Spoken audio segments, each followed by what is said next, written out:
Well, as Trump has said over and over again, in one way or another, undereducated people are, his base, and he's against people getting education of any sort. And it's really kind of remarkable, when you look at it, the scope when you consider how haphazard the administration is, the scope of the attacks on education in this administration, from trying to destroy the Department of Education to shutting the country to the best minds from around the world by not giving them visas, or by, as this week, potentially charging people for the visas to get into this country, ICE throwing people out of the country, bullying the universities, denying research dollars to scientific efforts at the universities.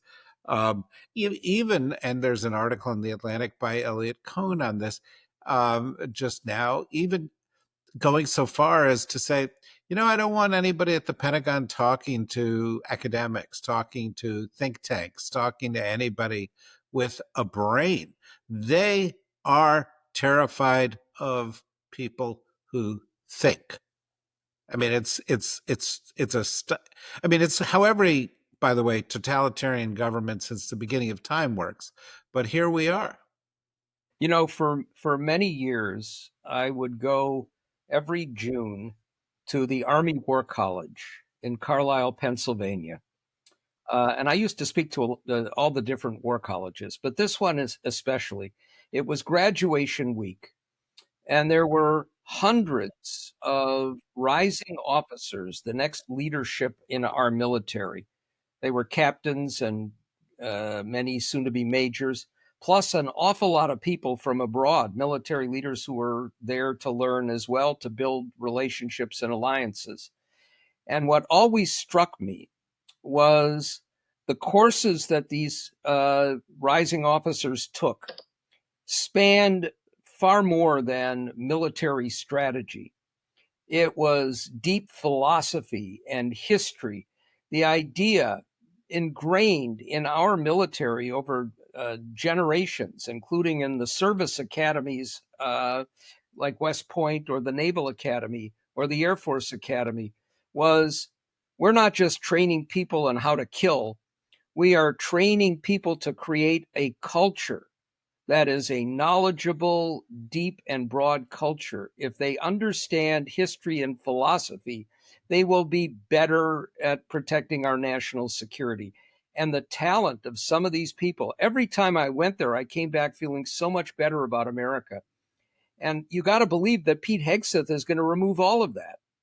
Uh, Yeah, absolutely right. I did the same myself at several of the war colleges. I would go there periodically. There was a program at the one here in town where at National Defense University, where they would bring in general officers from around the world, and some I recall going several times to talking to them, and there was this value that was placed um, on uh, on learning, on academic achievement. I mean, there's mixed history of U.S. training military leaders from around the world, but the current Pentagon is running strongly against that. But who cares even less about that than Hegseth? Um, Christy Nome.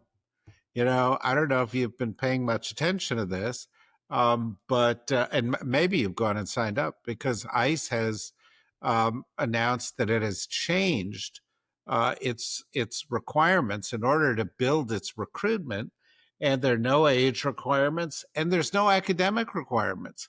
Anybody virtually who has the right kind of character for them, and I'd like you to comment on that, can join can join ICE. Oh, yeah, yeah, but whatever you may say, you will be second in line to comment on it, because the current issue of South Park, currently the single best news program produced in the United yeah. States, particularly given the takeover this week of CBS by Larry Ellison's son. and the departure of everybody worth reading at the Washington Post. South Park is now carrying the load when it comes to the news, and they have tackled this issue. Have you seen it, Norm? Indeed, I have, and you're absolutely right. And when I look at the pathetic nature of the White House press corps, a topic we have taken up many times, and Lawrence O'Donnell did an absolutely brilliant job eviscerating them last night. The unwillingness to ask tough questions about anything, to push this president, uh, to talk to him when he lies, and to ask a second question. They don't even ask the first questions. Uh, and to watch the capitulation of these network news divisions. Thank God for South Park. They're the truth teller here. Lawrence So isn't. we've gone from Walter Cronkite to Cartman Yeah, as as the voice of reason in America, or maybe it's Kyle, but yeah. somebody in South Park is in it, and this episode is about ICE recruitment. And what did you learn from the episode, Norm? So there are a couple of things here that I find interesting. Of course, one is in some ways a good thing. Just to depart from South Park for a moment, which is the reason that they are taking away all of these requirements is they can't find people to take these jobs. And they can't find people to take these jobs, I believe, because people look at what these thugs are doing out there, the American equivalent of the Gestapo, and they don't want to be a part of it because it sucks your soul away. How can anybody go back to their own family and kids at night after having done what these horrible people have done? You saw yesterday that you had a bunch of them in a Penske rental truck so that they could disguise themselves, popping out at a Home Depot to arrest day laborers and take them away into detention.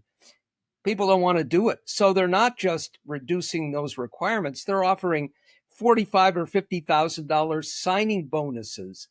They, of all people, having railed against Joe Biden trying to ease the burden of student loans, are offering student loan relief to people who sign up for ICE. But of course, what we see now is the people who they're going to recruit, the people who they are recruiting, not only ignoramuses without degrees, and in some cases, people either too young to get another job or deciding it's better than working in McDonald's, or octogenarians who are afraid of losing their Medicare, Medicaid, and Social Security because of what Trump is doing with his other hand. Uh, but we know that what they're going to get are the worst dregs of America, the sadists. And, that South Park is able to satirize this, frightening as it is. It just shows again, frankly, how much the biggest bulwark that exists against authoritarianism is satire. Yeah, well, I mean, look, face it. Here is ICE, which got a budget bigger than the Marine Corps now, and they're desperately trying to recruit these, um, uh, you know, mouth breathing racist sociopaths that you just referred to. And the episode gets right to the point because there's a little video within it in which Christy Nome speaks to the recruits, and it showed off her flair as and the kind of person that Trump wants in the government, um, as she wasted puppy after puppy um, in cold blood, as she did to her own Cricket. dog, Cricket. to Cricket, who ended Yes. up in the pit. Let me ask you: when you're watching this, what do you do with your dog? Do you ask your dog to leave the room? I mean, I this put can be my very. hand I put my hands over his ears. It's such a fucked up country, Norm. Yeah. That there was a story yesterday that a guy who was a January 6th rioter who shouted "kill the police" has been signed up as an advisor to the Department of Justice. Senior advisor. What the fuck? What Yeah. I mean, what's going on here? I mean, I mean, literally, they are.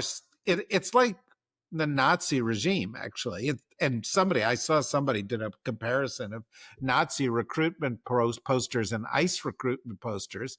But essentially, they are saying, if you have a fucked up character, if you are a terrible person, if you are not educated, Uncle Sam wants you.